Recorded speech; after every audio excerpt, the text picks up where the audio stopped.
Good morning. Good morning. The grace of our Lord Jesus Christ, the love of God, and the communion of the Holy Spirit be with you all. And also with you. We welcome you today. I am Pastor Dianne Wendt. Pastor Kirsten Moore is on a much deserved and I'm sure much enjoyed vacation right now in Hawaii. Blessed be the Holy Trinity. One God, the God of manna, the God of miracles, the God of mercy. Amen. Drawn to Christ and seeking God's abundance, please rise as you are able and let us confess our sin. God, our provider, help us. It is hard to believe there is enough to share. We question your ways when they differ from the ways of the world in which we live. We turn to our own understanding rather than trusting in you. We take offense at your teachings and your ways. Turn us again to you. Where else can we turn? Share with us the words of eternal life and feed us for life in the world. Beloved people of God, in Jesus, the manna from heaven, you are fed and nourished. By Jesus, the worker of miracles, there is always more than enough. Through Jesus, the bread of life, you are shown God's mercy. You are forgiven and loved into abundant life. Join with me for the prayer of the day. O God of creation, eternal majesty, you preside over land and sea, sunshine and storm. By your strength, pilot us. By your power, preserve us. By your wisdom, instruct us. And by your hand, protect us. Through Jesus Christ, our Savior and Lord. Amen. You may be seated.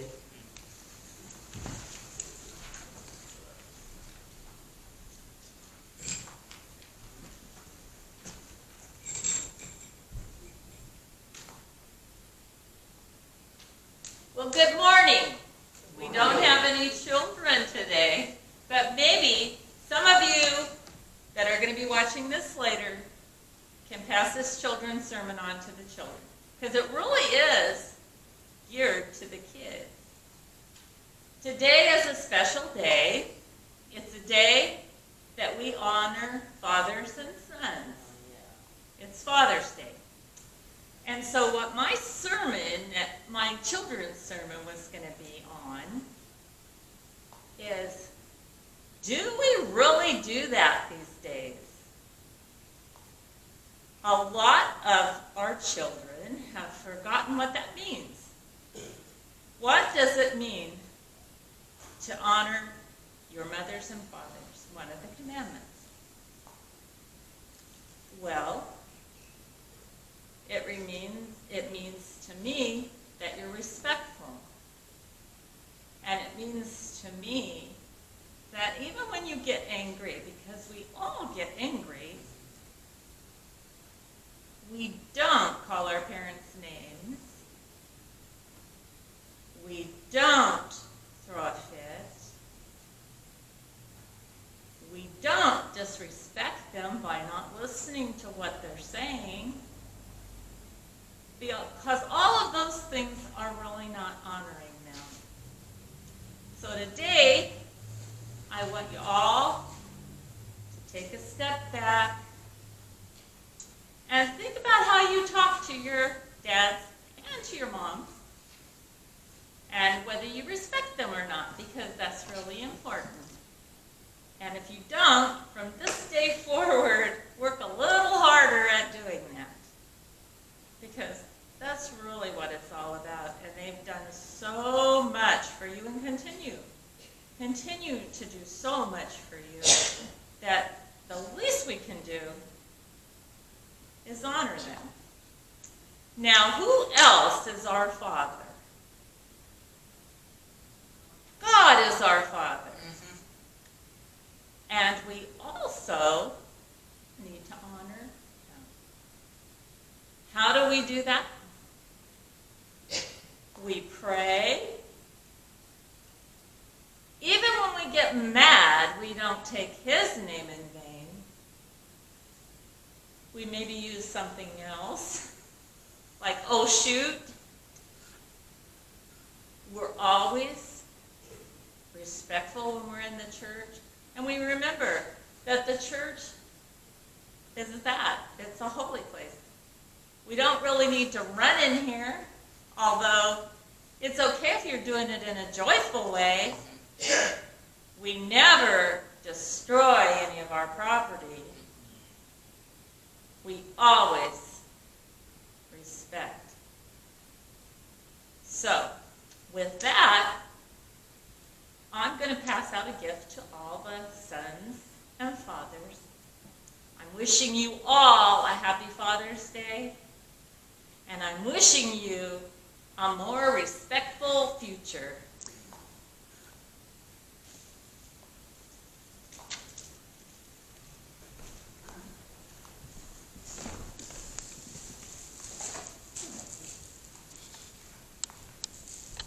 And I'll be quiet, Marty. You can go ahead and read. I'll do it quietly. I'm used to waiting for the kids to leave.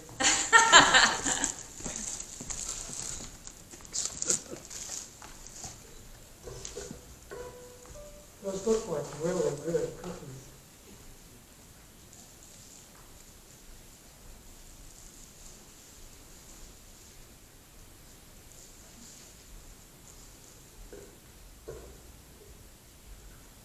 The first reading for today is from Job 38, 1 to 11.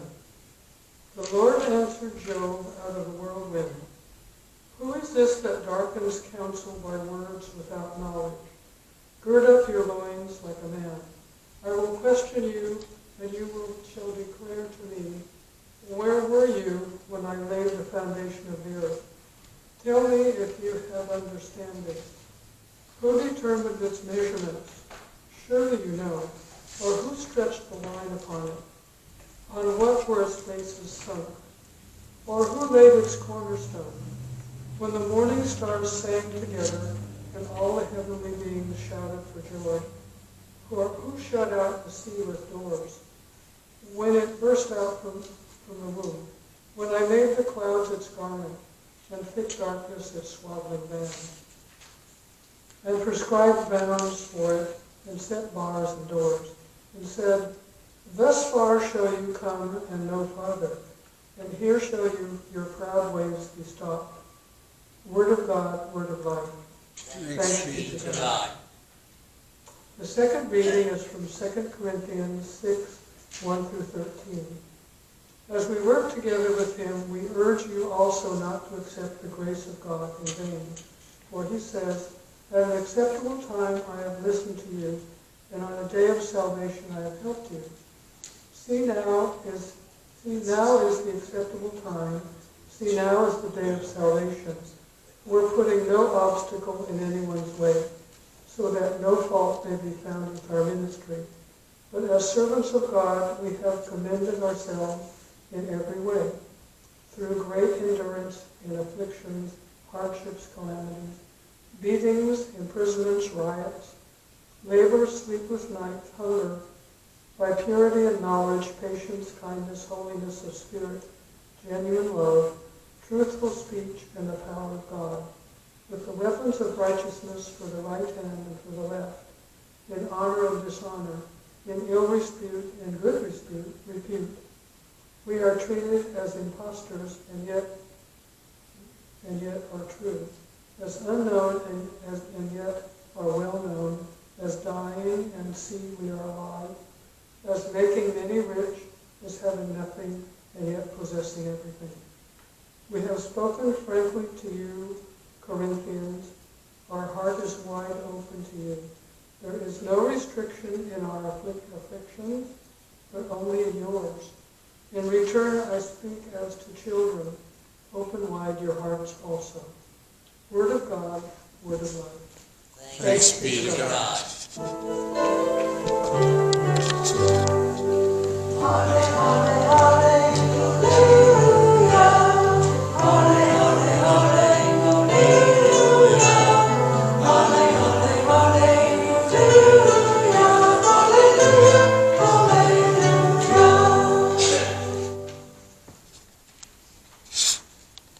Holy Gospel according to St. Mark. Glory to you, O Lord. When evening had come, Jesus said to the disciples, "Let us go across to the other side." And leaving the crowd behind, they took him with them in the boat, just as he was. Other boats were with him. A great windstorm arose, and the waves beat into the boat, so that the boat was already being swamped. But he was in the stern, asleep on a cushion. And they woke him up and said to him, "Teacher, do you not care that we are perishing?" He woke up and rebuked the wind and said to the sea, "Peace, be still." Then the wind ceased, and there was a dead calm. He said to them, "Why are you afraid? Have you still no faith?" And they were filled with great awe and said to one another, "Who then is this, that even the wind and the sea obey him?" The Gospel of the Lord. Praise to you, O Christ. You may be seated.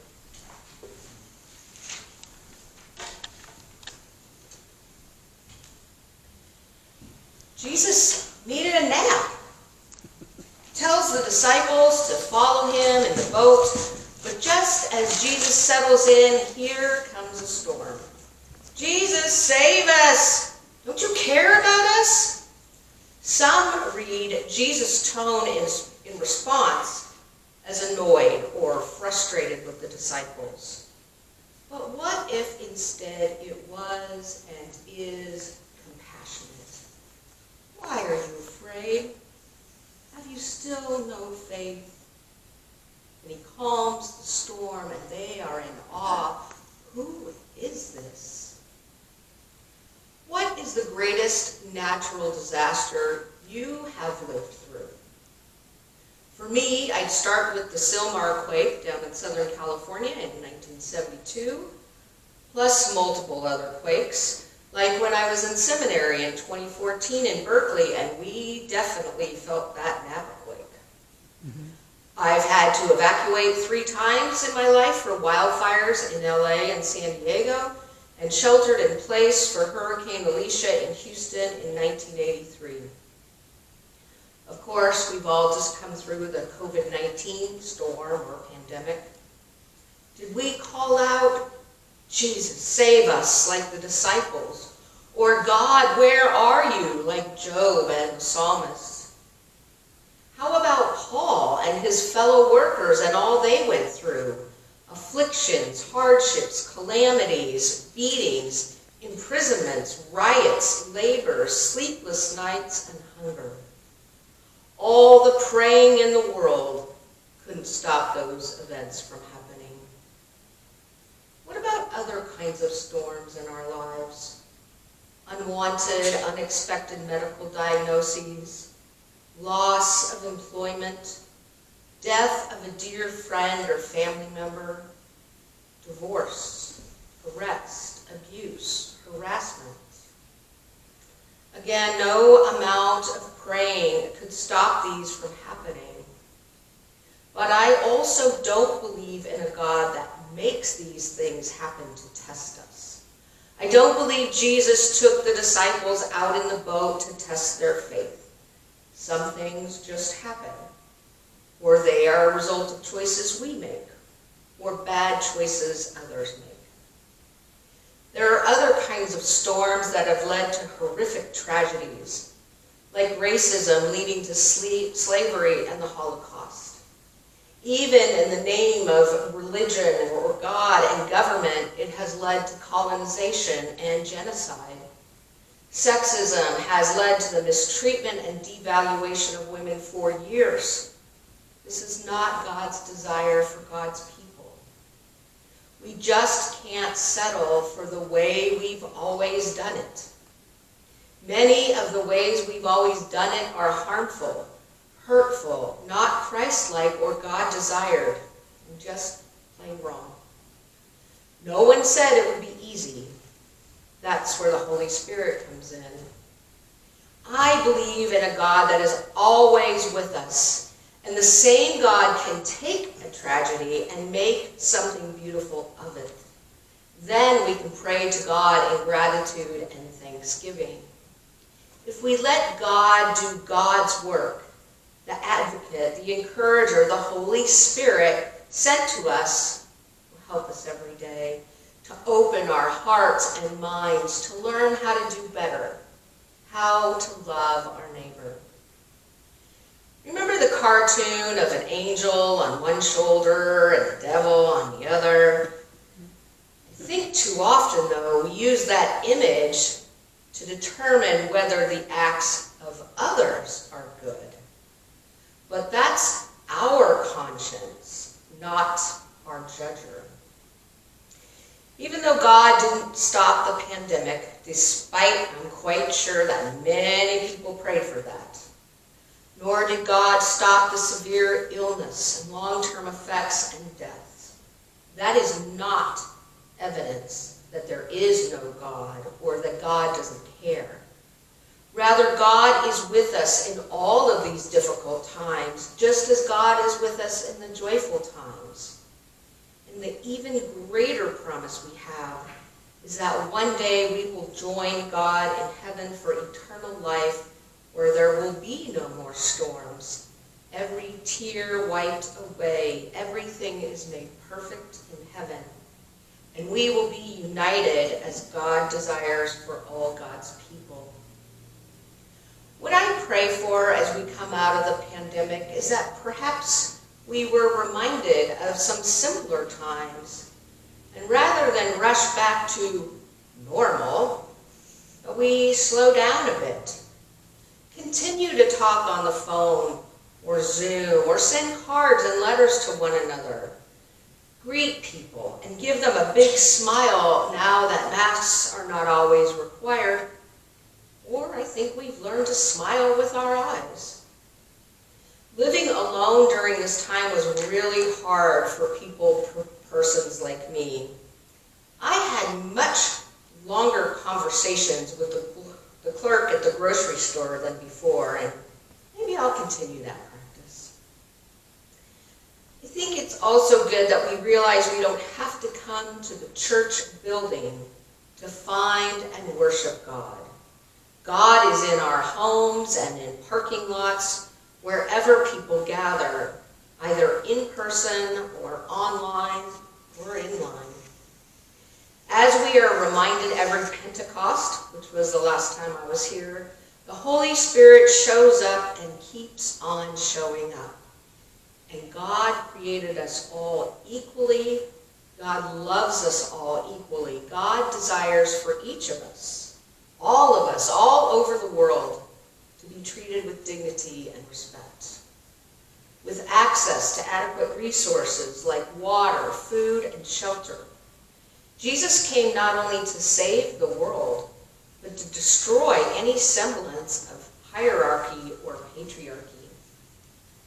Not male or female, slave or free, Jew or Greek, but some people want things their way, to their benefit, at the expense of others. And the larger church can be just as guilty and complicit in discriminatory practices and systems. We have many occasions to celebrate this month and this weekend and to give thanks to God. This month is Pride Month, a time for those who are still discriminated against in many ways to celebrate that they are created in God's image and loved by God just as everyone is. So we don't judge, we celebrate. We celebrate with those descendants of people formerly enslaved of a time when the Union Army arrived in Galveston, Texas, 2 years after the Emancipation Proclamation to enforce their freedom. But we also remember that slavery existed for years after, and mistreatment and unfair labor practices and poor pay still affect people of color. celebrate, but we are called to action. And we celebrate fathers and those male role models, caregivers, wage earners, those who did a great job and those who did their best. Because no human can live up to the honor and power of our Heavenly Father. Jesus, save us. With the incarnate Jesus in all of us and the power of the Holy Spirit to guide us, we can stop the storms of sexism, racism, homophobia, and classism. But we have to do it together, with God and with each other. Our Father, your will be done on earth as it is in heaven. Amen.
Let us come before the triune God in prayer.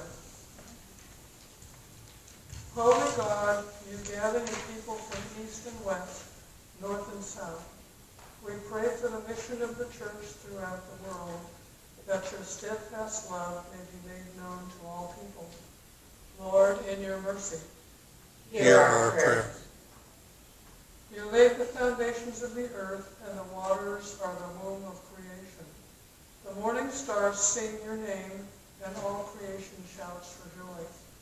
We pray for your blessed creation, that it may continue to flourish and magnify your glory. Lord, in your mercy, Hear our prayer. You keep watch over all nations.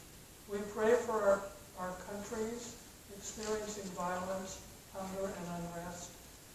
Guide worldwide and local community organizations in their efforts to establish safety and justice. Lord, in your mercy, Hear our prayer. you are close to the brokenhearted and near to those in distress. We pray for those who are experiencing oppression. Liberate us from the systems and chains that bind us. Remove the barriers that separate us from one another. Lord, in your mercy, Hear our prayer. you are with those who suffer in mind, body, or spirit. We pray for those who are struggling with health and wellness of every kind. Today we especially lift up to you Chuck, Kathy, Marcia, Carol, Dean, Carrie, Ron, Jasmine, Jerry, Dave, and Amber. pray for the loved ones of Amy Bailey, Louis Sirianni, Lavina Galbraith, and Gail Everett. We now lift up to you those we name before you now.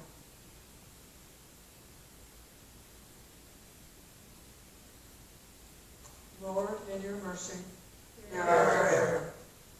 You dwell with us in this faith community. We pray for our leaders and elders. Grant them knowledge, patience, and kindness, that through their leadership you may be exalted in this assembly. Lord, in your mercy, hear our prayer. Your love endures in all situations. On this Father's Day, we pray for those who are fathers or wish to be fathers, for those with broken or strained relationships, for those who are missing their fathers, and for fathers who have lost children. Bless and strengthen them, Lord, in your mercy. Hear our prayer. We lift all our prayers to you, O God, trusting in your abiding grace. Amen. The peace of Christ be with you always. And also with you. We share that peace in place now and greet each other. Oh, we wait. Oh, wait. With you.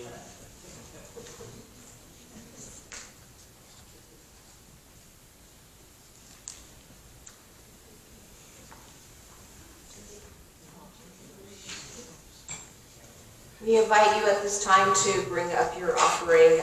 There are baskets on either side, and we'll give a minute for that.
Jesus, bread of life, you have set this table with your very self and called us to the feast of plenty.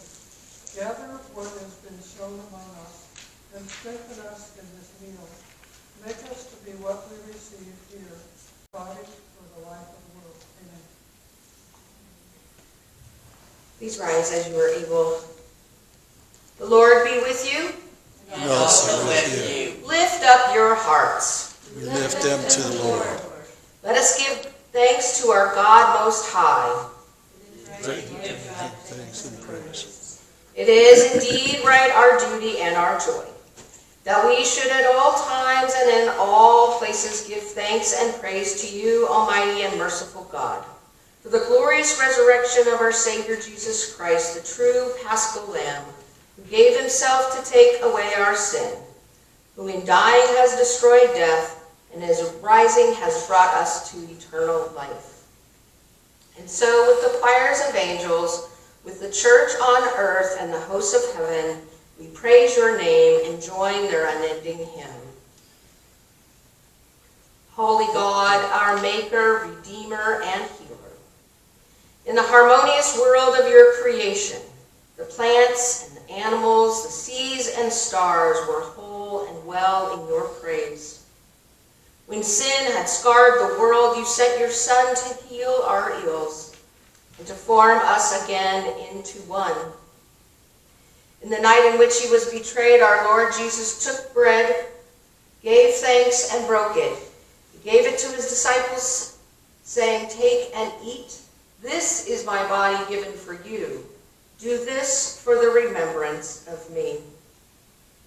Again, after supper, he took the cup, gave thanks, and gave it for all to drink, saying, "This cup is the new covenant in my blood. shed for you and for all people for the forgiveness of sin. Do this for the remembrance of me. Remembering, therefore, his acts of healing, his body given up, and his victory over death, we await that day when all the peoples of the earth will come to the river to enjoy the tree of life. Send your Spirit upon us and this meal as grain scattered on the hillside become one bread. So let your church be gathered from the ends of the earth, and all may be fed with the bread of life, your Son. Through him all glory and honor is yours, Almighty Father, with the Holy Spirit in your holy church, both now and forever. Amen.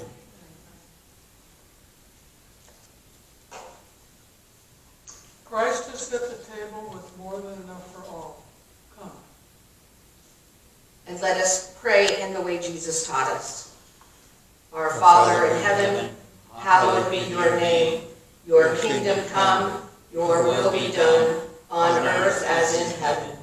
Give us today our daily bread. Forgive us our sins, as we forgive those who sin against us. Save us from the time of trial, and deliver us from evil. For the kingdom, the power, and the glory are yours, now and forever. Amen. Now I get to say it. Christ has set the table with more than enough for all. Come.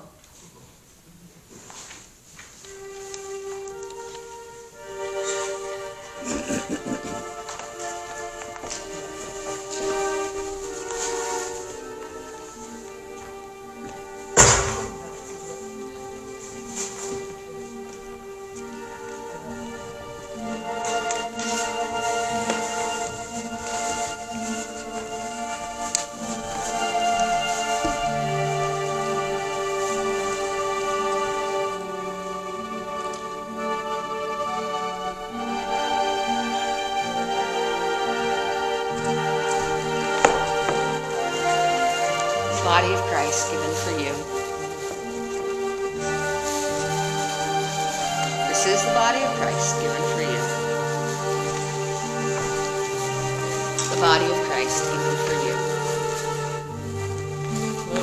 The body of Christ given for you. This is the body of Christ.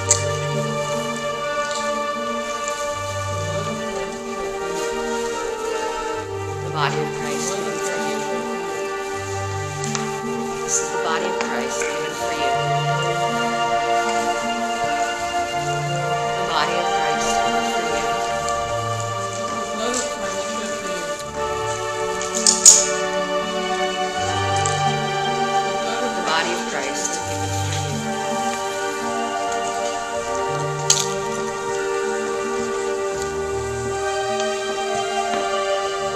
The blood of Christ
more than we could ever ask.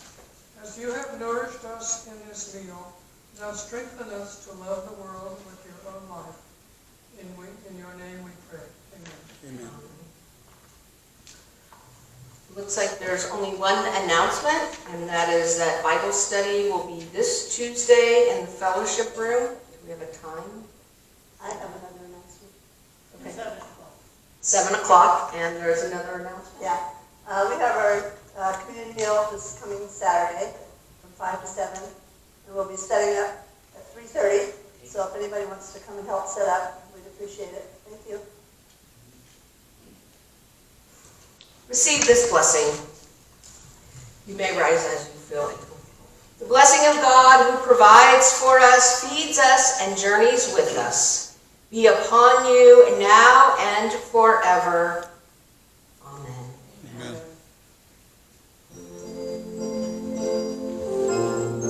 I guess we take one minute. My life goes on in endless song, I catch the sweet aurora of heaven that comes all into creation. No storm can shake my impulse along, only that rock I'm clinging, since Christ is Lord of heaven and earth. How can I keep from singing? All the turmoil feels right here does music ringing. It finds an echo in my soul. How can I keep from singing?